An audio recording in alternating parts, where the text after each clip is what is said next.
18장입니다. Acts chapter 18. 사도행전 18장 Acts chapter 18. 사도행전 18장입니다.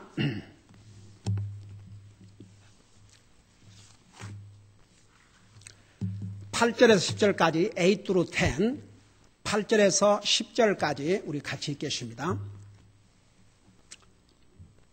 18장 8절에서 10절까지.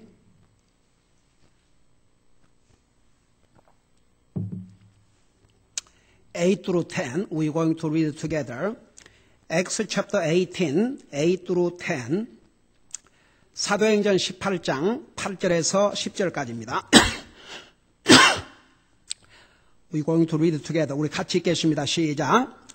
회당의 우두머리 치리자 그리스도가 자기의 온 집과 함께 주를 믿으며 많은 고린도 사람들도 듣고 믿어 침례를 받더라. 그때에 주께서 밤에 환상으로 바울에게 말씀하시되 두려워하지 말며 잠잠하지 말고 말하라. 내가 너와 함께 있음에 아무도 너를 공격하여 해치지 못하리니 이 도시에는 내 백성이 많으니라 하시더라. 아멘. 앉으시기 바랍니다.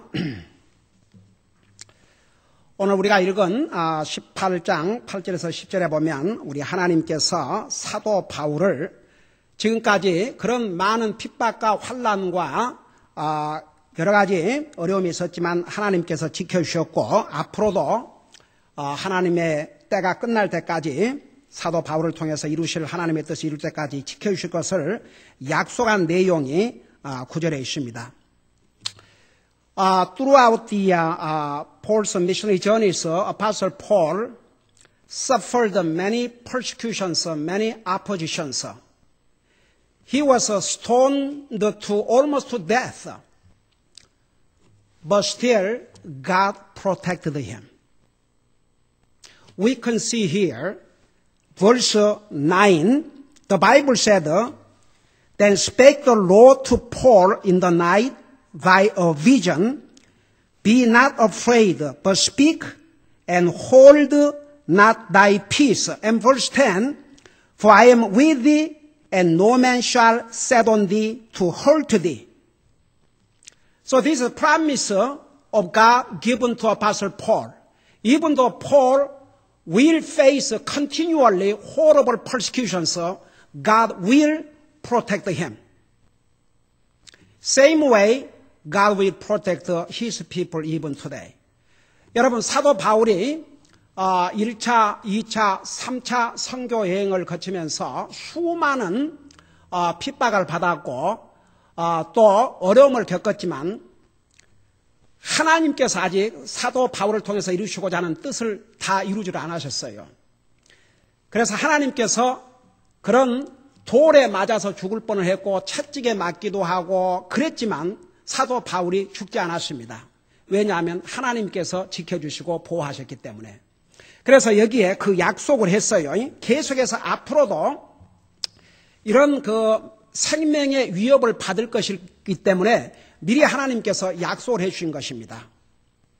The Paul, just because God has given this promise of protection, that doesn't mean he will not face another persecution. God knew Apostle Paul will continually face, he will risk his life. That's why God has given him this promise of protection. Even though you go through very difficult situations, people will try to kill you, but I will protect you. So this promise given to him for kind of to confirm, no matter what happened to him, God will continually protect him. 자, 그래서 이제 이 약속을 하나님께서 내가 너를 지켜주시고 보호해줄 것이다. 이 약속을 하셨다고 해서 사도 바울이 어려움을 겪지 않거나 생명의 위협을 당하지 않을 것이라는 것이 아니었습니다. 계속 우리 3차 선교 여행에 일어났던 사건들을 공부할 터인데 계속 결국은 사도 바울이 로마의 감옥에 갇히게 되었고 결국은 로마에서 순교를 당했지 않습니까? 그러니까 하나님께서 너를 지켜주시고 보호하시겠다. 그렇다고 해서 사도 바울이 전혀 다른 위험한 일을 겪지 않을 것이라는 그 약속이 아니고 그 어려움을 겪을지라도 하나님께서 반드시 지켜주시겠다고 하는 그 확신을 갖게 해주신 것입니다. 여러분 보세요. 저는 항상 우리 가족들이 모일 때나 여러분도 자주 얘기했지만 여러분 이 세상에 얼마나 사고가 많습니까? 얼마나 위험이 많습니까? 얼마나 질병들이 많습니까? 제가 아침에 아침 시간에 내가 그 크리스천 매거진을 이렇게 훑어봐요. 그 알제리아 거기도 모슬람 칸츄리 같아요. 이 그리스도인들이 무자비하게 죽임을 당하고 있답니다. 그런데도 정부에서 아무런 보호조차도 하질 않는 거예요. 제가 그 기사를 읽으면서 한번 생각해 봤어요. 그 사람들이 죽이기 전에 물어봐요, 항상. 예수님 안 믿겠다 그러면 살려주겠다고. 항상 그래요. 여러분, 만일에 그들이 총칼 앞에서 안 믿겠다. 그러고 돌아가서 자기 마음으로 믿으면 될 것이다. 이렇게 생각할 수 있죠. 여러분, 예수님께서 사람 앞에서 나를 시인하면 하나님 앞에서 내가 너를 시인할 것이요. 그 의미가 뭔지 아십니까? 진짜 로마서 10장 9절에 있는 대로 예수님을 나의 구주로 영접하고 진짜 구원받은 하나님의 자녀는 그런 상황에 처해도 주님을 끝까지 시인한다고 말입니다. 여러분, 만일에 두려워서, 인간이기 때문에 두려워서 안 믿겠다 할지라도 진짜 구원받은 하나님의 자녀는 그 모습으로 살아갈 수 없어요. 결국은 회개하고 주님 앞에 용서를 구하고 다시 목숨을 걸게 돼 있어요. 여러분, 우리 크리스천 2000년 역사 가운데서 얼마나 많은 그리스도인들이 순교를 당한 줄 아십니까?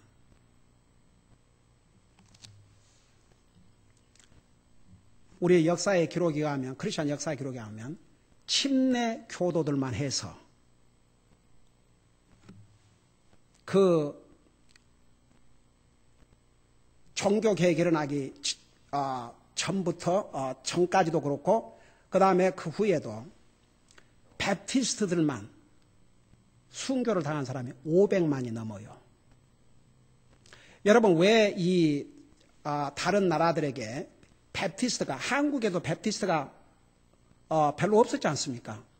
왜 이 침례교회가 다른 나라들에게 이렇게 늦게 선교를 하거나 침례교회가 없으냐 그러면 침례교들이 나타나기만 하면 죽임을 당했어요.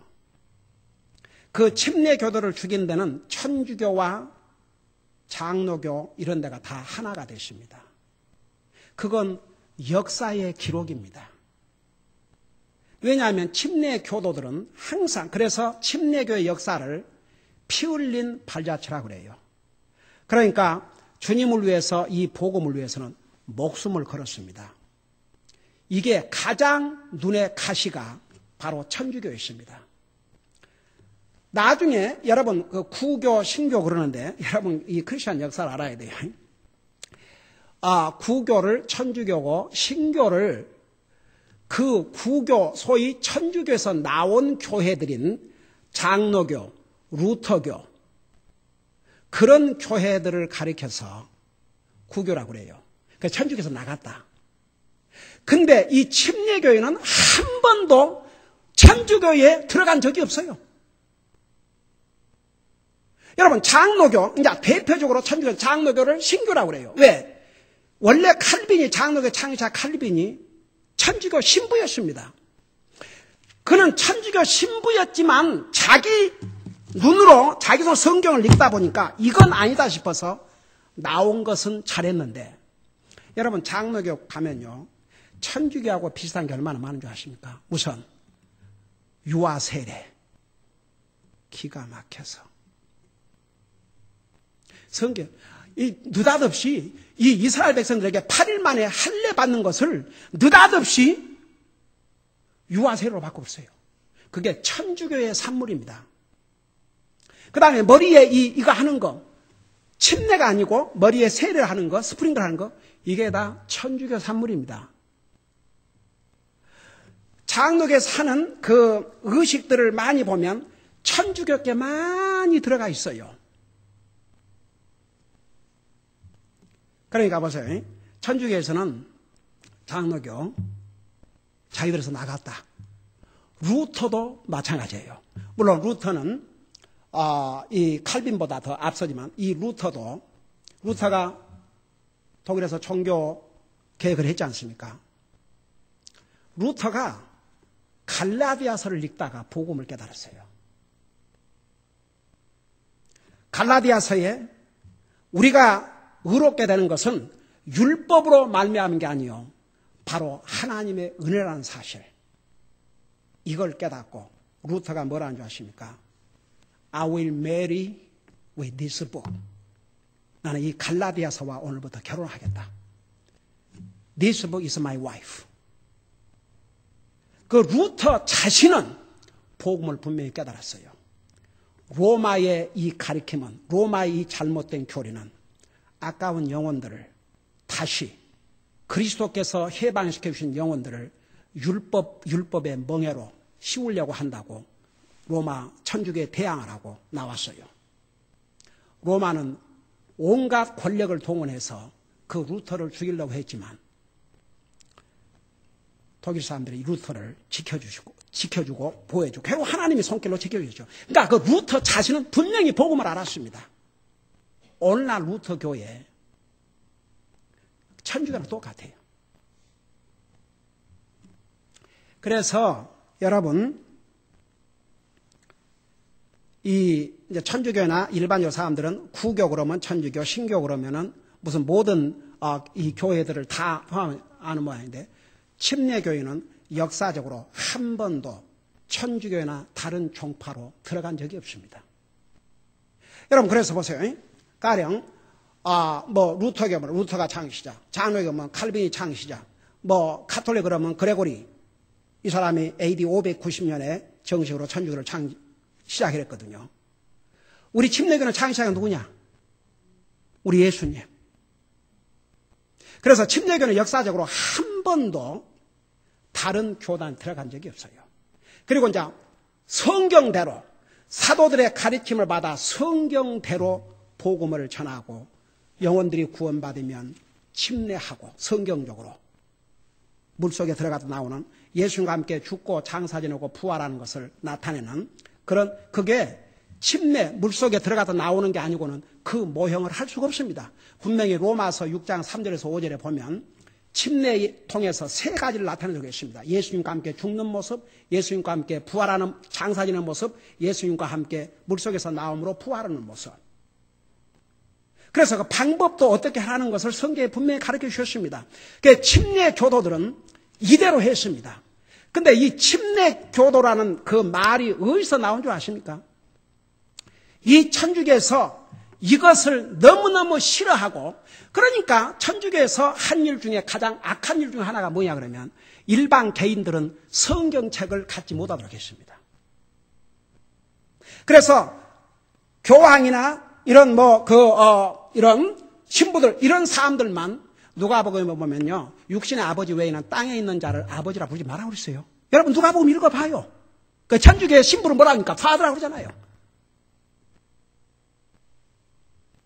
신부란 말이 이게 말이 됩니까? 신부 이게 한문으로 따지고 신의 아버지다. 인간을 어떻게 이렇게 부를 수 있습니까? 그래서 주님께서 그렇지 하지 말았어요. 육신의 아버지 외에는 아버지라 부르지 말았어요. 왜? 너의 아버지는 하늘에 계신다고 그랬습니다. 이거 금년에 우리 성경 퀴즈를 보는데 이 숙제예요. 이달 안으로 찾아갖고 온 사람 이 성경 퀴즈 상을 줘야 될 거만 한번 찾아봐요. 지금 찾지 말고 혼자.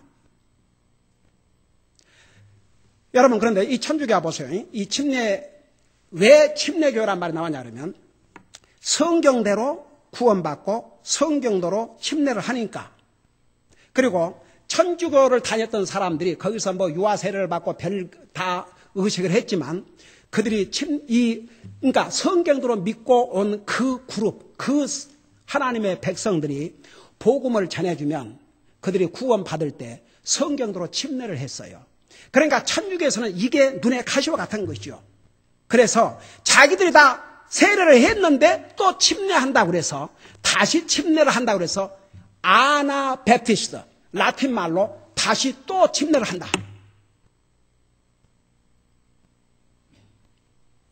그래서 이제 거기서 침례교란 말이 생기게 됐어요. 다시 침례라, 자기들 했는데 또 한다. 그래가지고 이렇게 다시 침례를 받은 그들을 어떻게 천주교에서 핍박한 줄 아십니까?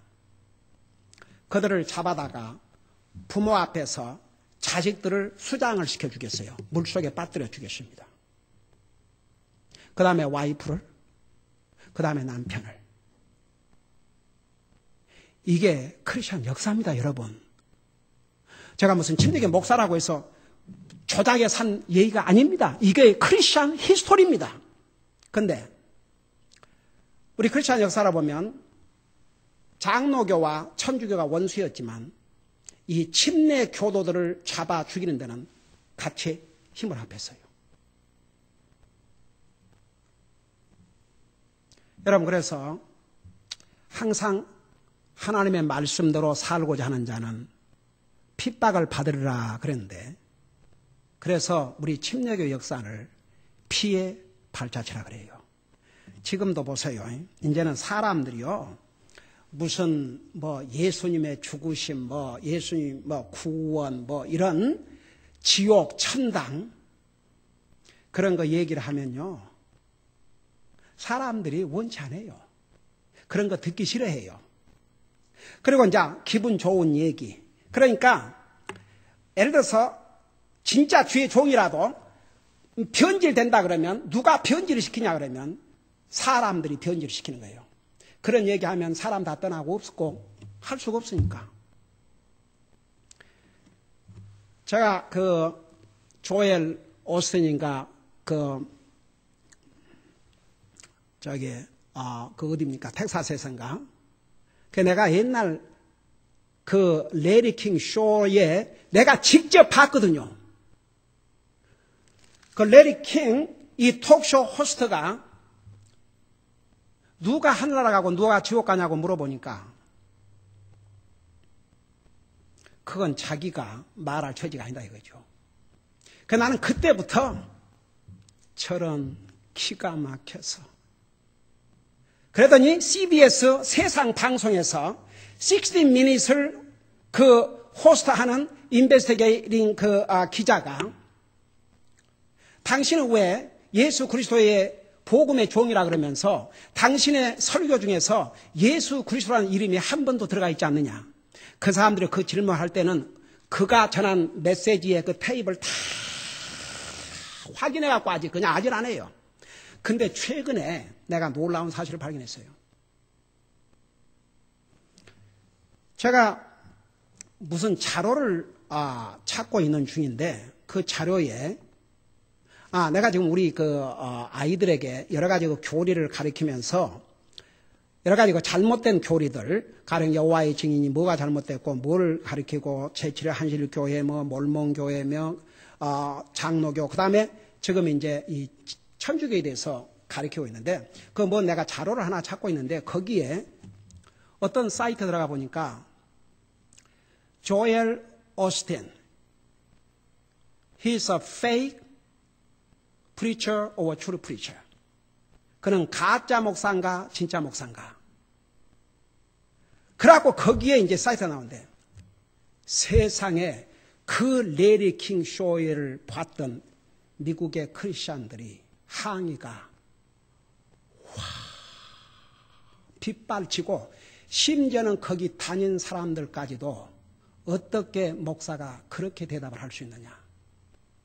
그러니까 이제 사과를 하고 난리를 했더라고요. 그러니까 이제 거기에서 나중에 이제 거기에 분노해가지고 교회를 떠난 사람들이 많았겠지만, 그러니까 뭐 천국이고 지옥이고 뭐 who cares? 이제 이런 사람들로 그러니까 봐요.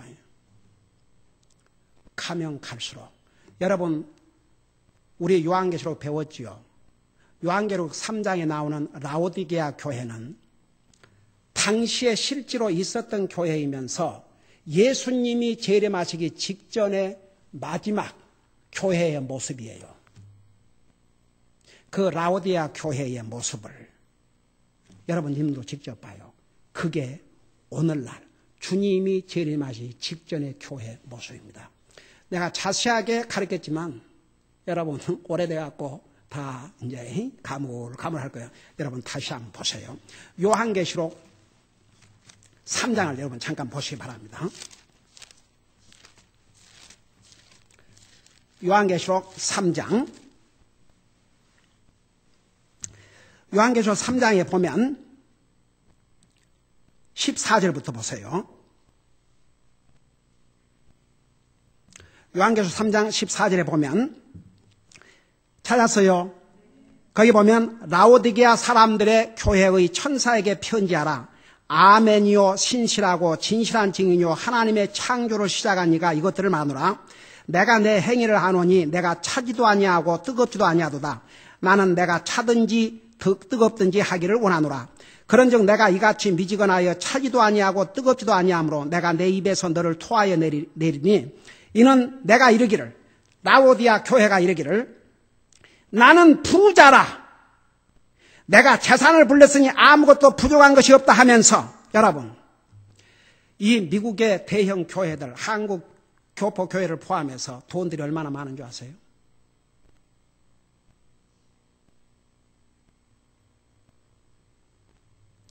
우리 교회가 이 사이즈에서 50여 명의 선교사를 지원하고 플러스 굶주린 우리 아이들에게 이 구제비를 보내고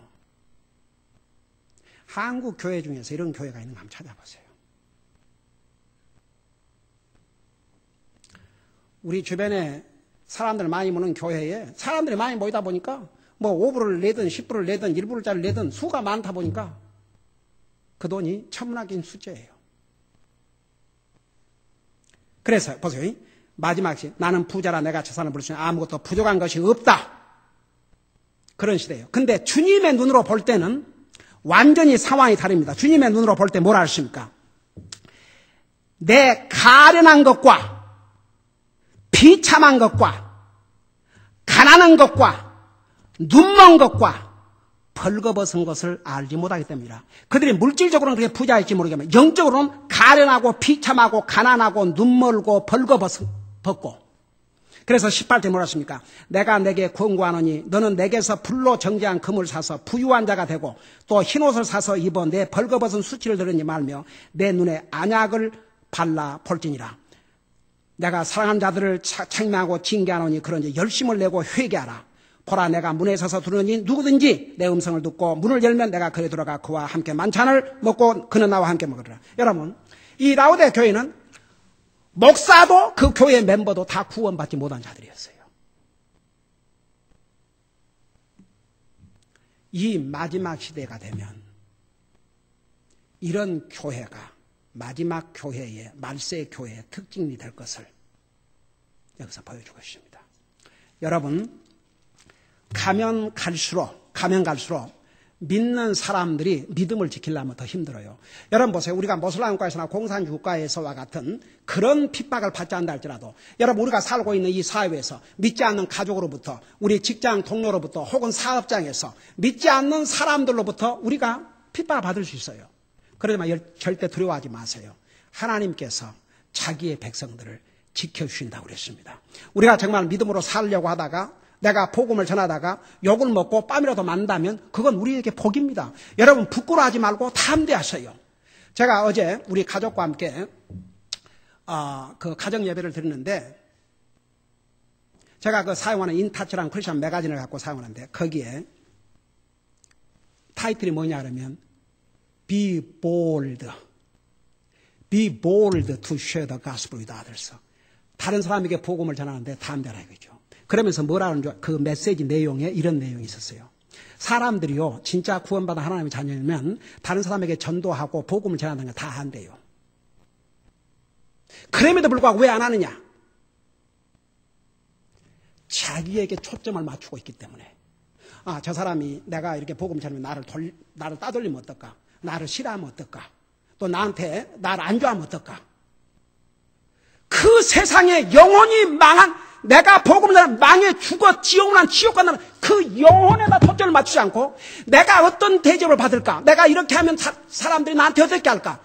이것이 두려워서 자기에게 초점을 맞추다 보니까 전도를 안 한다 이거죠. 창피당할까 봐서 전도 안 하고.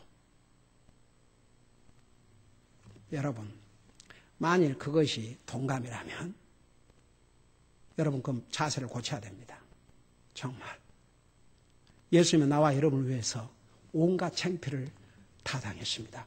우리가 당해봤자입니다. 서로 우리가 당한다 해도 하나님께서 하나님의 백성들의 그런 모습을 통해서 영광을 받으시고 하나님의 백성들을 지켜주실 줄로 믿습니다. 기도하십니다. 사랑의 아버지 하나님, 사도 바울이 가는 곳마다 복음을 전하는 곳마다 영혼들이 복음을 듣고 구원받은 영혼들도 있었지만 엄청난 도전과 반대와 위협이 뒤따랐습니다. 우리 주님은 그 사도 바울에게 나타나셔서 두려워하지 말고 담대하게 전하라. 아무도 너를 해치지 못하도록 내가 지켜주셨다고 약속을 하셨습니다. 그 약속은 우리에게도 주신 약속인 거 잊지 말게 하시고 항상 주님을 증거하고 사는 일에 담대할 수 있도록 도와주시옵소서. 예수님의 이름으로 감사 기도하옵나이다. 아멘.